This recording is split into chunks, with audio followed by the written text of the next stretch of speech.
বৈশ্বিক অস্থিরতা, মধ্যপ্রাচ্যের যুদ্ধ, আন্তর্জাতিক বাজারে তেল ও এলএনজির মূল্য বৃদ্ধি এবং বৈদেশিক মুদ্রার চাপ এই বহুমাত্রিক সংকটের মধ্যেও বাংলাদেশ সরকার জ্বালানি পরিস্থিতি সামাল দিতে সময়োপযোগী, বাস্তবমুখী ও দায়িত্বশীল পদক্ষেপ নিয়েছে।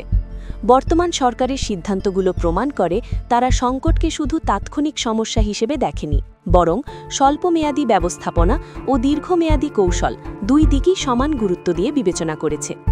সরকার একদিকে ব্যয় সংকোচন, অফিস সময় পুনর্নির্ধারণ, বিদ্যুৎ ও জ্বালানি ব্যবহারের সংযম এবং অপ্রয়োজনীয় সরকারি খরচ কমানোর মতো বাস্তবধর্মী উদ্যোগ নিয়েছে, অন্যদিকে জনগণের স্বস্তির কথা বিবেচনা করে জ্বালানির খুচরা মূল্য স্থিতিশীল রেখেছে।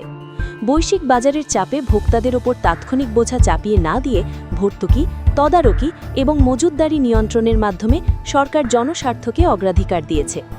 একই সঙ্গে এলএনজি ও পরিশোধিত জ্বালানি আমদানিতে বিকল্প উৎস অনুসন্ধান, নতুন জাহাজ আগমন নিশ্চিত করা এবং আন্তর্জাতিক অর্থায়নের পথ তৈরি করার উদ্যোগ সরকারের দূরদর্শিতার পরিচায়ক।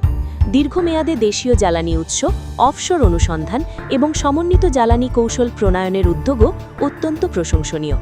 সব মিলিয়ে বর্তমান সরকার সংযম, সুরক্ষা, সরবরাহ ও পরিকল্পনার সমন্বয়ে জ্বালানি সংকট মোকাবিলায় কার্যকর নেতৃত্বের দৃষ্টান্ত স্থাপন করেছে, যার ফলশ্রুতিতে জ্বালানি সংকটের টেকসই ও দীর্ঘমেয়াদী সমাধান হবে বলে বাংলাদেশের জনগণ আশাবাদী।